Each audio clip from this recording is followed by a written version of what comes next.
Hello everyone, welcome to our channel.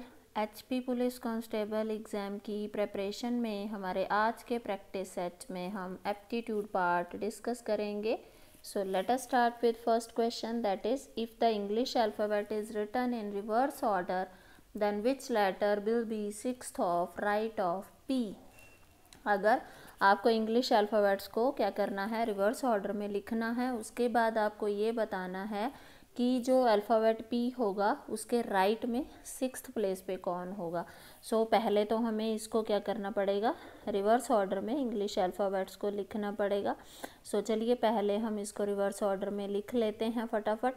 SRQPO, then आपके पास आ जाएगा NMLKJIHGFE,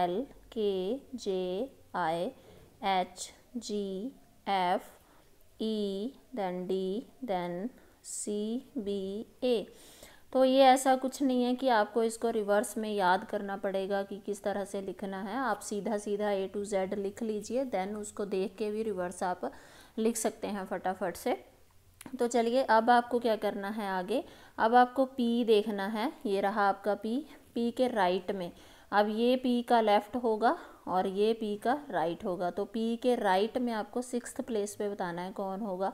और ये 1, ये 2, ये 3, ये 4, ये 5 और ये 6 कौन आ रहा है, J आ रहा है P के राइट में सिक्स्थ प्लेस पे। तो आपके पास ऑप्शंस चेक कर लीजिए, आपका ऑप्शन A जो है वो यहाँ पे सही आंसर होगा।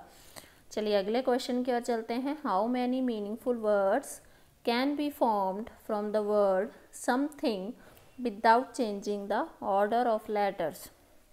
हाउ मैनी मीनिंगफुल वर्ड्स, आपको समथिंग से कितने बताना है कि कितने मीनिंगफुल शब्द जो हैं वो बन सकते हैं। यानी कि जैसे समथिंग में जितने भी अल्फ़ाबेट्स हैं, जितने भी ये स्पेलिंग्स हैं इसके, उनमें से कितने मीनिंगफुल शब्द जो हैं और बनाए जा सकते हैं।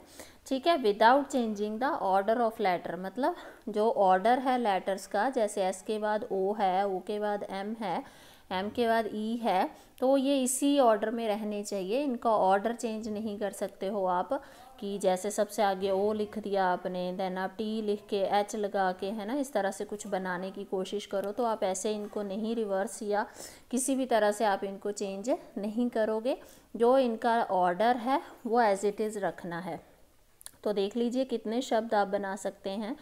समथिंग में देखिए, पहले तो समथिंग में ही 2 शब्द आपको वैसे ही दिख रहे हैं।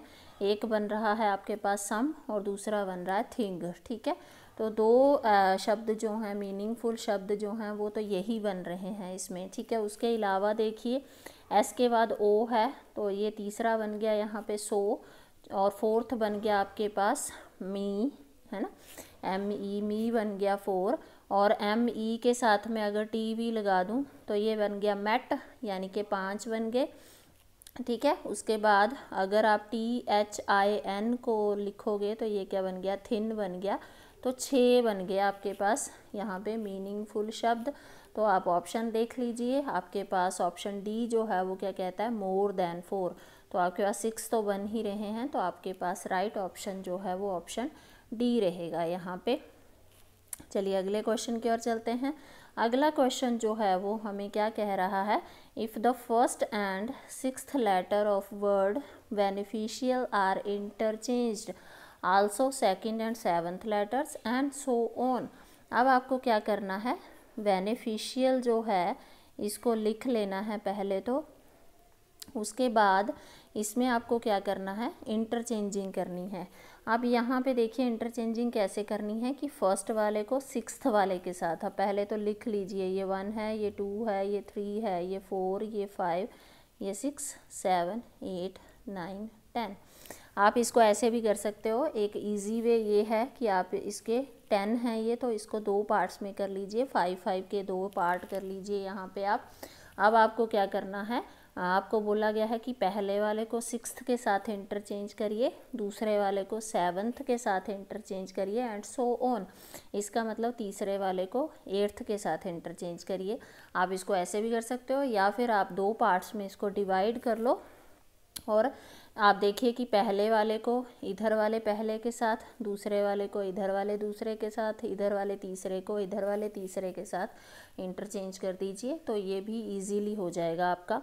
तो बी को आपको आई के साथ इंटरचेंज करना है, इस तरफ आपका बी आ गया, इधर आपका ई है, उस तरफ आपका सी है, तो चलिए इनको भी इंटरचेंज कर लिया।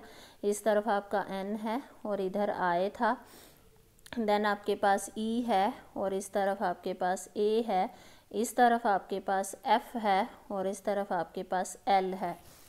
तो इस तरह से आपने इनकी इंटरचेंजिंग कर ली है। अब आपको क्या बोला गया है, ये देखिए इधर से आप पढ़ोगे तो ये लेफ़्ट टू राइट हैं, ठीक है।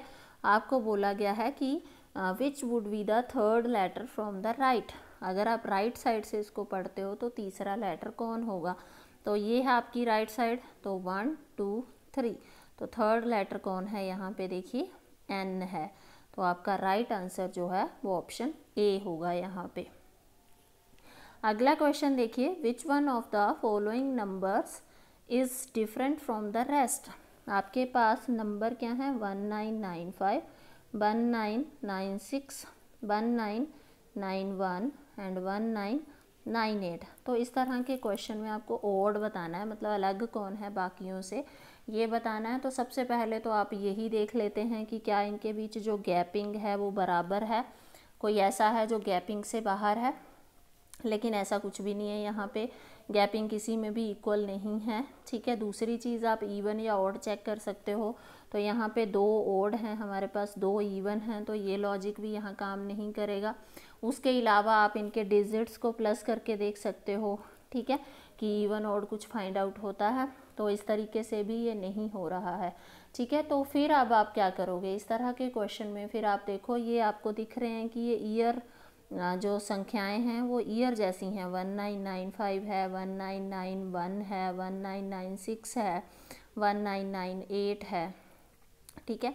तो ये ईयर्स हैं। तो आप यहाँ पे ये चेक कर सकते हो कि कहीं इनमें से कोई ईयर जो है वो लीप ईयर तो नहीं है। तो लीप ईयर जो होते हैं वो आपको पता है कि वो 4 साल बाद आता है, ठीक है।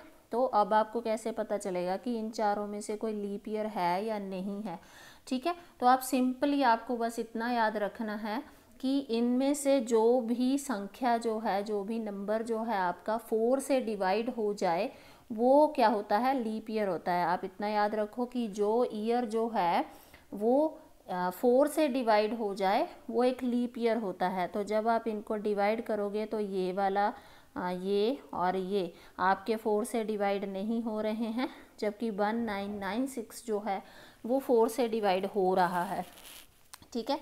तो इसका मतलब ये 1996 जो है वो क्या है आपका लीप ईयर है, और बाकी जो हैं वो क्या हैं ऑर्डिनरी ईयर्स हैं। तो इस तरह से भी आप इसमें से जो ऑड है या जो रेस्ट जो बाकियों से अलग है, डिफरेंट है, वो फाइंड आउट कर सकते हैं।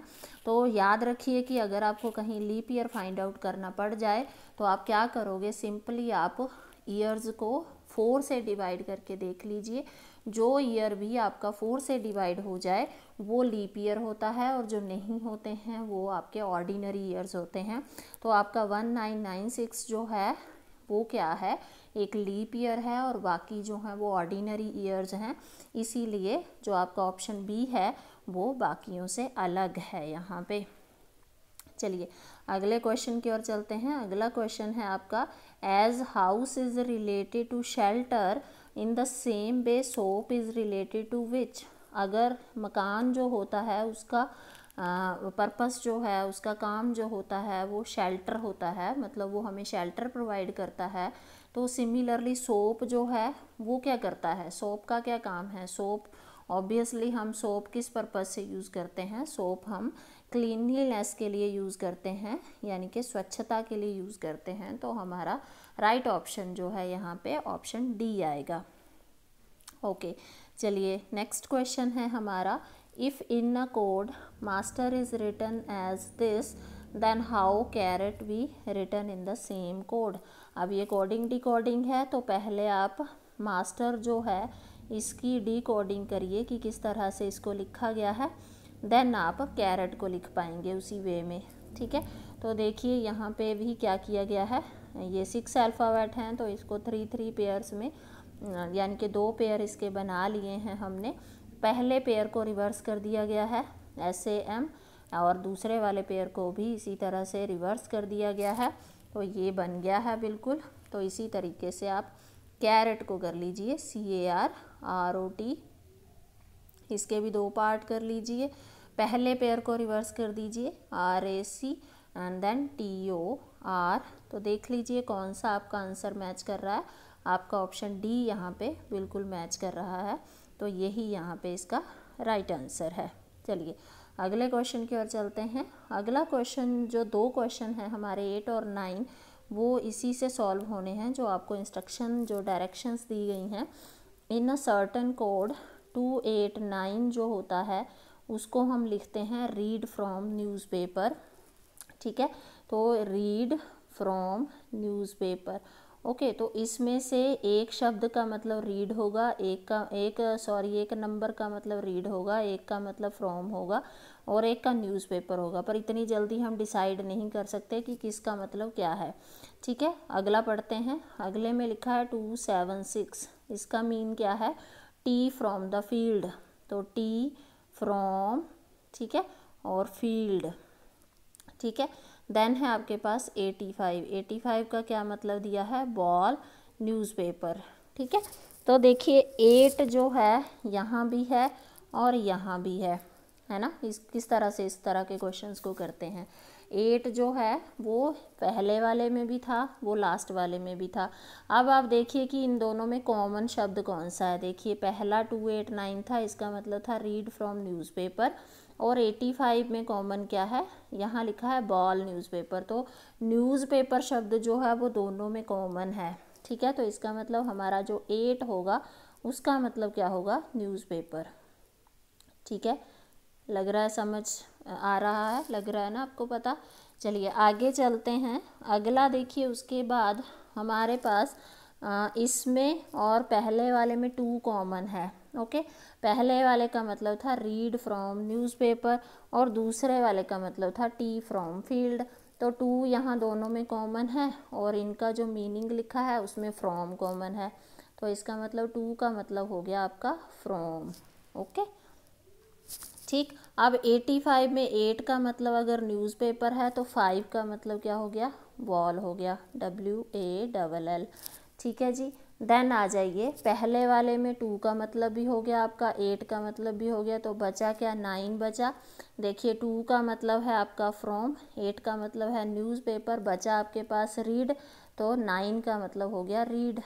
ठीक है, अब आपके पास बचा है देखिए दूसरे वाले में आपका 7 और 6, जो पता नहीं है कि इसका मतलब क्या होगा, फिक्स नहीं है। बाकी सारे हमने सॉल्व कर लिए हैं। ठीक है, तो यानी कि 8 का मतलब है न्यूज़पेपर, 2 का मतलब है फ्रॉम, 5 का मतलब है वॉल, 9 का मतलब है रीड, और इसके अलावा आपके पास बस हो गए हैं। ठीक है, तो चलिए पहला क्वेश्चन है आपके पास, question number 8, which of the following code is use for tea. अब टी के लिए इसमें से क्या यूज़ हो रहा है, कौन सा नंबर यूज़ हो रहा है। तो देखिए जितने भी नंबर हमें दिए गए थे उसमें हमारे पास 7 और 6 हैं जो हमें अभी तक क्लियर नहीं हुए हैं, बाकी सारे क्लियर हैं। ठीक है, तो आपके पास टी इसमें से 7 वाला भी हो सकता है, 6 वाला भी हो सकता है, हमें नहीं पता है कि 7 होगा या 6 होगा। ओके, तो आप ऑप्शंस देख लीजिए, 2 तो नहीं है, बिल्कुल नहीं है। अकेला 6 भी आप श्योर नहीं हो कि 6 को टी बोला गया है, तो आपके पास जाएगा आइदर 7 और 6, यानी कि ऑप्शन सी आपका सही रहेगा कि 7 भी हो सकता है टी और 6 भी हो सकता है। ठीक है, तो आपका यहाँ पे 8 वाले का आंसर रहेगा सी, आइदर 7 और 6, या तो 6 को कहा गया है टी या फिर 7 को कहा गया है। और क्वेश्चन नंबर 9 देखिए, विच of the following code is used for newspaper. Newspaper के लिए किसको रखा गया है, बहुत आसान है, वो आप सॉल्व कर चुके हैं। किसको रखा गया है, 8 को रखा गया है, तो आपका ऑप्शन ए यहाँ पे सही रहेगा। न्यूज़पेपर जो है उसके लिए आपका कोड जो है वो 8 है। ठीक है, तो इस तरह के क्वेश्चंस को आपको सॉल्व करना होता है। चलिए अगला क्वेश्चन हमारा 10th question, if orange is called watermelon.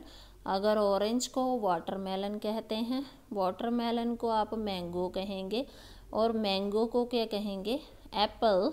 ठीक है, एप्पल को आप कहेंगे लेमन, और लेमन को कहेंगे बनाना, एंड बनाना को कहेंगे papaya. Then tell who is the king of fruits.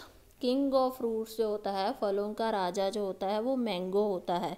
Okay, तो मैंगो को आप क्या बोलोगे, मैंगो को आप इसके अकॉर्डिंग कह रहे हैं, मैंगो को क्या कहा जा रहा है, एप्पल कहा जा रहा है। तो नीचे दिए गए ऑप्शंस में से कौन होगा फिर आपका जो king of fruit, that will be apple. So आपका राइट आंसर है ऑप्शन बी। यहाँ पे इस तरह की कोडिंग भी आपको एग्ज़ाम में आ जाती है।